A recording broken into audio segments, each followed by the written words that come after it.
Halo, nama saya Anton Novianto. Selamat datang di Anton Novianto TV. Sama-sama pakai rotari, sama-sama Mazda.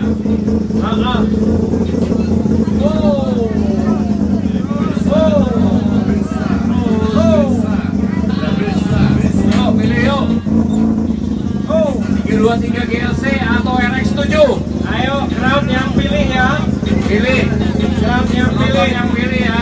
Ayo crowd tolong pilih. Tahan. Tahan GLC. Tahan GLC, tahan. 1, 2, 3. Sudah kuat suaranya. Mati dan hidup. Mantap, thank you for making.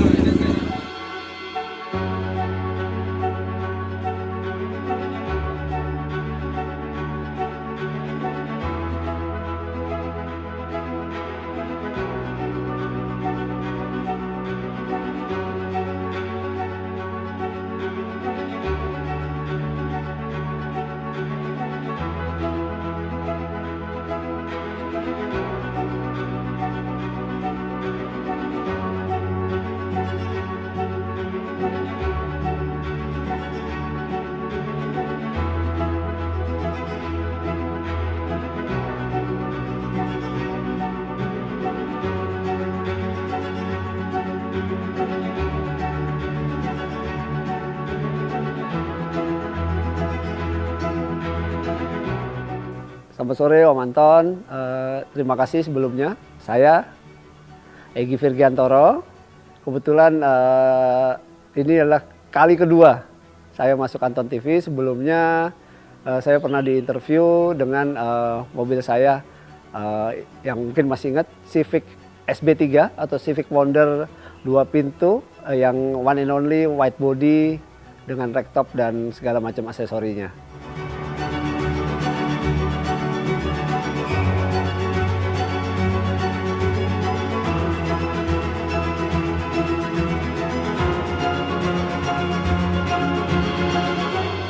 Ini Mazda 323 GLC yang biasa di Australia disebut Mazda 323 Familia. Ini buatan tahun 1979. Kebetulan saya dapatnya two doors. Ya bentuknya unik aja karena di saat itu tidak banyak mobil-mobil Jepang yang bisa sukses di Amerika ataupun di Australia. Nah, di tahun 78 Mazda ngeluarin 323 ini dan yang akhirnya mendapat kesuksesan cukup di Amerika sampai mendapat sebutan sendiri. Mereka menyebut GLC yang artinya Great Little Car.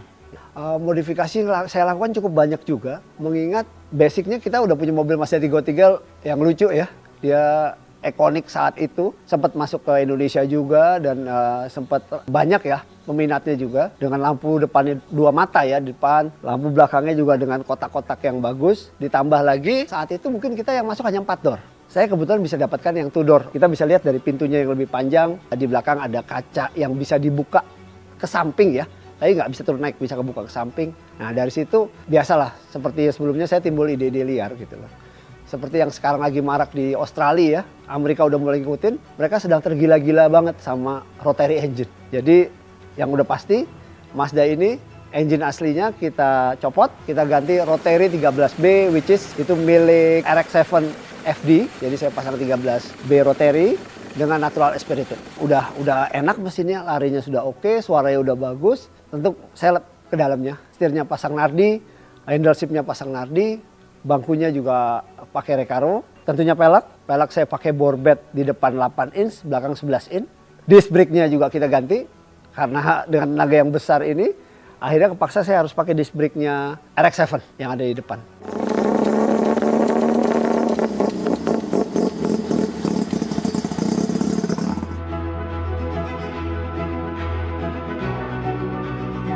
Kebetulan di Jakarta ada satu bengkel di putaran Pondok Pinang. Dia memang punya expertise di swap engine ya. Kalau untuk swap dari Mazda ke rotary, karena memang Mazda engine sportnya rotary saat itu, jadi ya nggak terlalu sulit. Sampai gearboxnya pun saya ganti. Tinggal transfer case di belakangnya aja masih standarnya. Tapi dari mesin ke gearbox itu sudah bukan punya ini aslinya. Dan pemasangan mesin cukup mudah.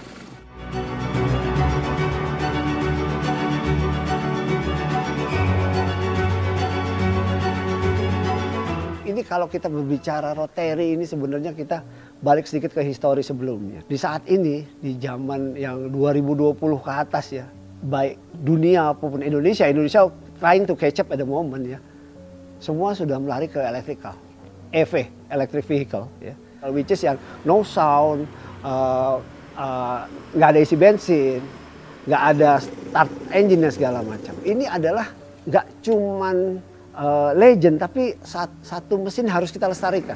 Jadi nggak cuman suara mesin aja, tapi kita juga kangen sama suara khasnya rotary yang tret segala macam itu.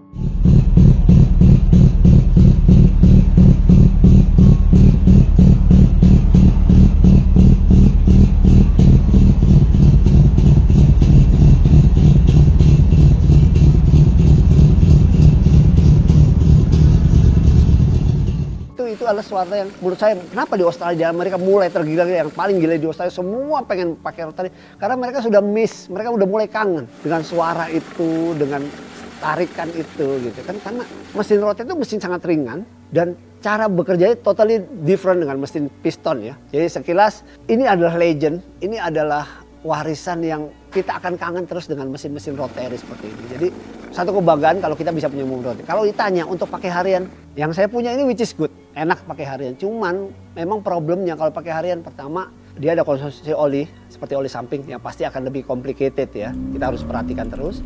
Yang kedua, karena di tahun 79 mereka fuel nggak ada masalah. Jadi ini cukup nggak efisien ya buat saat ini. 15, 16 ya untuk fuel consumption-nya. Itu dua hal itu yang mungkin untuk harian kita akan pikir dua kali. Tapi memang ini not for the everyday car, tapi ini untuk Saturday, Sunday, weekend. Di saat kita udah mulai kangen lagi sama suara berbetnya, suara digasnya, kencengnya gitu kan. Apalagi mesin rotary ini. Jadi makin kesini nih makin dicari orang nih mesin rotary. So buat anak-anak muda pencinta otomotif, jangan sampai kelewatan, jangan sampai kehabisan, jangan sampai nanti rotary udah harganya MM-an, kalian belum punya lagi. Jadi sekarang disiapkan. Itu aja pesan saya.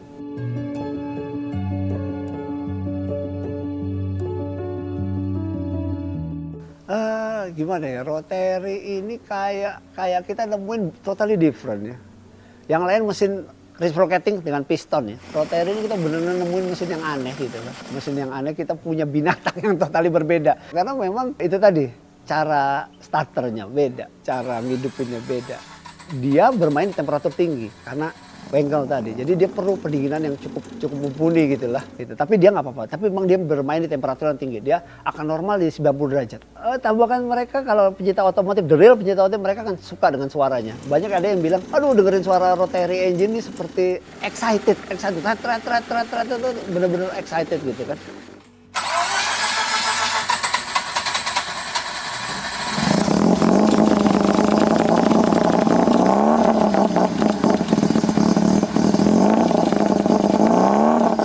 Di Australia, mereka sekarang hampir tiap weekend mereka ada kumpulan rotary ngumpul semua.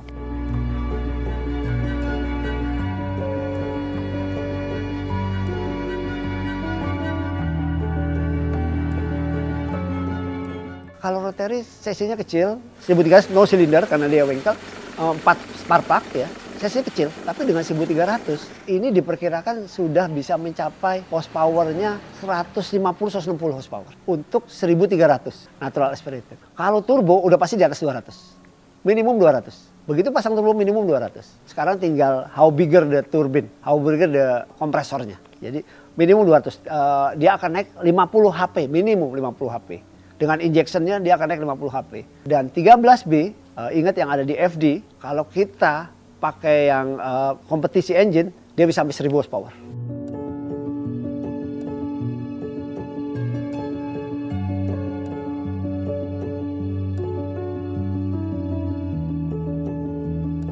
Nah, ini challenging buat pencinta otomotif ya, banyak di negara-negara maju itu pencinta otomotif, dia cinta dengan mobil, dia cinta dengan drive, tapi dia nggak ngerti teknisnya. Kalau di Indonesia saat ini cukup berat, karena belum banyak bengkel yang ready 24 hour support. Jadi kalau Anda mau buat rotary engine ya, Anda mesti sedikit mengerti dulu. Karena ini mobil bengkel, hanya segitiga di dalamnya. Dia butuh suplaian oli cukup, baik dari oli samping ataupun dari oli mesin sendiri. Karena begitu dia scratch hancur semua. Yang kedua, ya memang namanya rotary engine. Di saat kita mau menghidupin, itu mereka perlu putaran yang tinggi. Seperti menghidupin turbin engine. Dia perlu putaran tinggi, makanya dinamo starternya harus yang besar. Akinya mesti gede, karena memang cukup berat. Tapi dia ada sekarang, si rotary udah ngeluarin, ini buatan baru buat mobil tua. Namanya dinamo starter high pressure atau high tension. Jadi putaran lebih tinggi, cukup mahal. Tapi dengan sekali start dia langsung hidup. Jadi dinamo starternya diganti, satu itu. Yang kedua, dia bekerja di temperatur yang tinggi. Jadi harus memakai radiator aftermarket, Oyoret atau apa. Jadi hal itu yang harus diperhatikan. Jadi suplaian oli segala macam. Dan problem lagi, kalian mesti pintar-pintar karena sedikit yang punya bengkel sanggup pegang rotary. Kalau di Jakarta Selatan cuma satu. Di Jakarta itu hanya 2 atau 3. Yang ahli-ahli bener katanya ada di Jogja atau di Semarang. Saya nggak tahu ya. Tapi yang di Jakarta juga bengkel bagus. Cuman memang dia seniman. Tahulah kita berusaha dengan seniman. Gitu. Kalau saat ini untuk rotary saya masih yang ada di Pondok Pinang.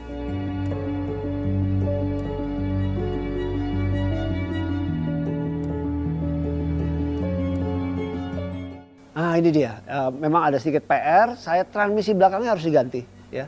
Karena di 1-2 ini sprint terus dia kalau ditariknya, cret ngesot terus ya, jadi terlalu besar. Kalau keseringan saya takut gardan belakangnya nggak kuat, final grillnya nggak kuat gitu.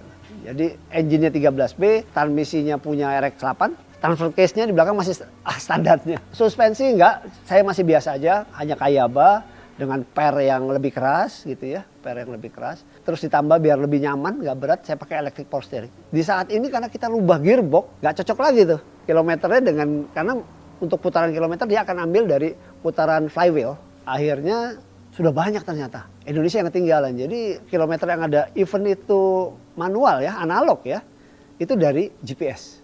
Dan dia totally nggak perlu pakai baterai. Begitu kontak dia ngambil dari listriknya. Ini, tapi memang agak sedikit ya beri kontak, kita tunggu GPS-nya dapat dulu signalnya, baru kita start, baru hidup tuh kilometer.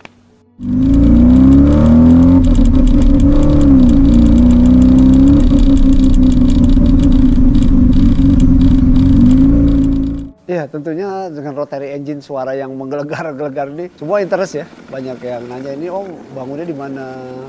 Terus kok bisa dapat 2 pintu di mana gitu, terus ya engine ya, mostly juga pertanyaan engine, waduh rotary gimana ngerawatnya gini-gini, sampai akhirnya mereka banyak yang tertarik juga gitu mau minang. Saya bilang untuk mesin rotary kadang saat ini udah mulai naik ya, engine-nya aja tuh udah mungkin di atas 80, 100 sampai 120 engine gelondongnya. Belum tambah karburator, tuberolnya lagi, segala macam, pendinginnya segala macam. Jadi mungkin di engine aja sama transmisi segala macam kita udah habis 150 juta.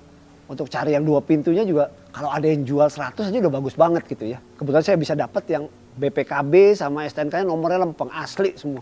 Bukan istilah yang lain-lain lah yang seperti yang lain lakukan. Ini benar-benar nomor yang clean gitu lah. BPKB diperuntukkan untuk mobil ini 2 pintu. Gitu. Ada sih yang sampai nawar-nawar gitu ya. Saya sih dengan kebanggaan dan ngebangunnya ini kayaknya saya belum punya rencana buat jual. Tapi kalau ada yang ngurusin lawat, harganya cocok sih, boleh-boleh aja gitu. Yang jelas saya sudah habis di atas 250 lebih gitu aja.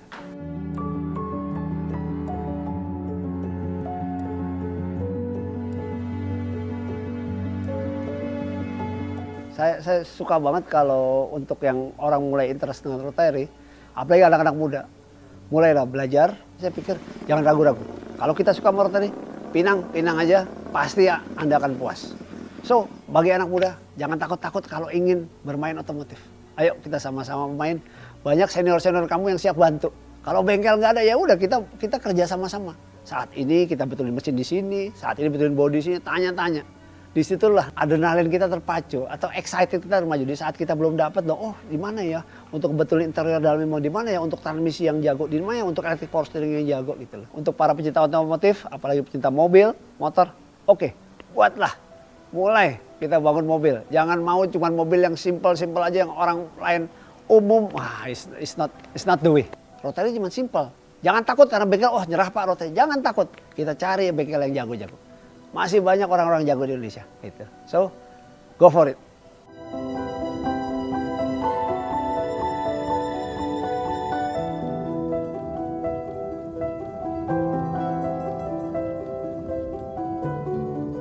Halo, nama saya Ivan Ramadana atau juga dikenal dengan nama Mbah Pedia.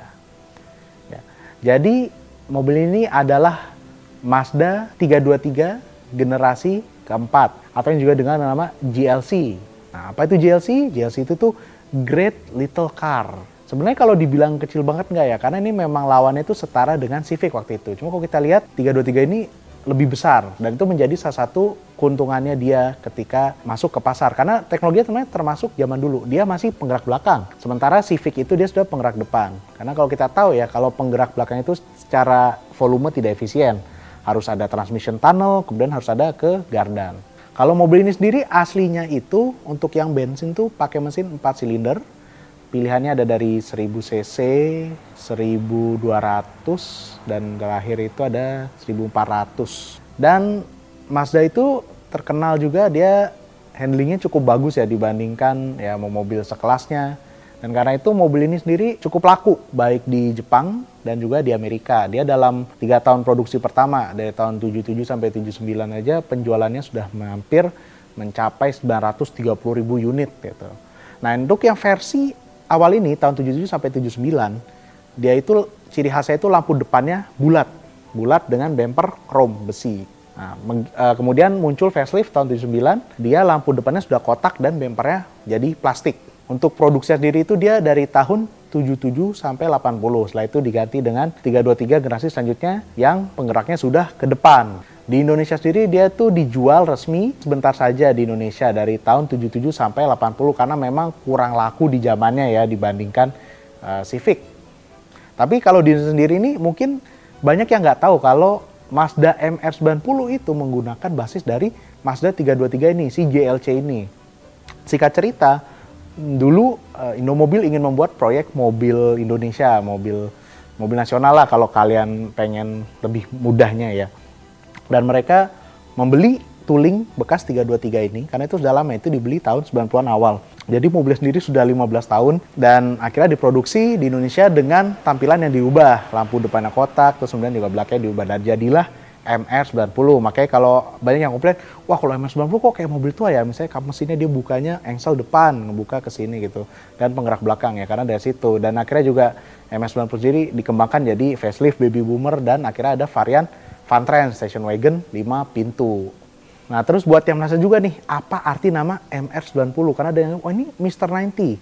Enggak, jadi aslinya itu dia sebenarnya singkatan dari Mobil Rakyat 1990.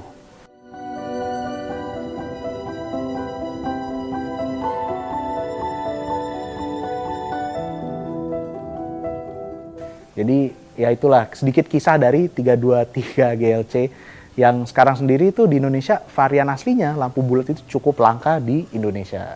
Nah kalau di dunia balap sendiri mungkin 323 GLC ini tidak secara internasional tidak banyak ya. Dia lebih baik dipakai rally tapi kejuaraan nasional ya di Australia, di Amerika dan memang di Indonesia pun juga kalau tidak salah pernah ada yang pakai itu Dadang Taruma, itu pembalap legendaris Gaktam, gagak hitam.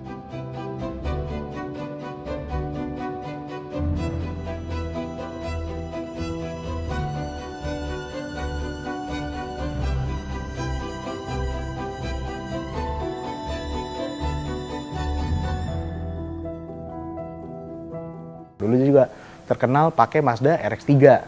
Nah, kalau dari pabrik sendiri ini 323 memang ya tidak ada pakai varian mesin rotary atau wankel yang terkenalnya Mazda. Tapi di luar negeri, terutama di Australia, itu juga cukup banyak yang melakukan modifikasi 32 GLC dipasang mesin rotary 13B. Ya, 13B yang paling banyak ya, karena itu yang jumlahnya paling banyak dia dipasang di RX-7. Dan secara teknis pun juga tidak terlalu sulit ya, karena mesinnya dia penggerak belakang, 323 GLC penggerak belakang, dan juga mesinnya kompak. Justru malah kalau di kap mesinnya itu dia tidak mengambil tempat sebesar yang kita kira gitu.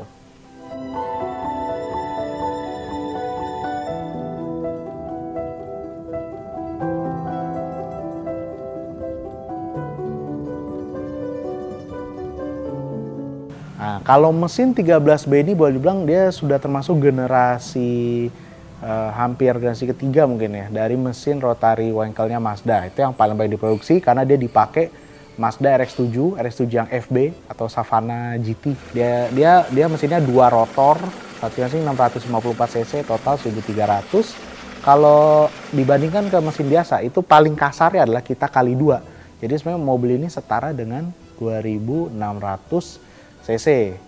Dan yang menarik menurut saya juga, walaupun Mazda dikenal sebagai identik mesin rotari, mesin Wankel, sebenarnya ini bukan ciptaannya Mazda, ini aslinya tuh dari Jerman. Diciptakan oleh penemu namanya Felix Wankel. Dia mengembangkan mesin ini yang konon kabarnya itu dia dari mimpi. Dia awalnya dari mimpi, kebayang mesin baru, mesin dengan pembakaran dilakukan dalam satu tahap. Dan akhirnya dia kembangkan, dia kerja bersama perusahaan mobil Jerman bernama NSU. Mungkin juga ada yang tahu sini NSU bikin motor ya. Dia kembangkan, cuma memang mesinnya belum sempurna waktu itu. Salah satu utamanya kembali ke kelemahan mesin rotari atau mesin Wankel. Dia itu boros oli, konsumsi bahan bakarnya tinggi, dan waktu itu kurang handal karena satu bagian namanya itu apex seal. Kalau di mobil biasa itu setara dengan piston ring. Jadi yang membatasi rotor dengan ruang bakarnya. Nah, disinilah Mazda datang dan menyempurnakan mesin rotari. Karena waktu itu Mazda sangat percaya dengan teknologi mesin rotari. Karena cc-nya kecil, mereka bisa menghasilkan tenaga besar, itu sangat membantu di Jepang di mana pajaknya itu berdasarkan kapasitas mesin. Dan sejak itu hanya Mazda yang tetap kekeh mengembangkan mesin rotari, dan pada akhirnya mereka juga produsen mesin rotari terbanyak meski itu bukan buatan mereka sendiri.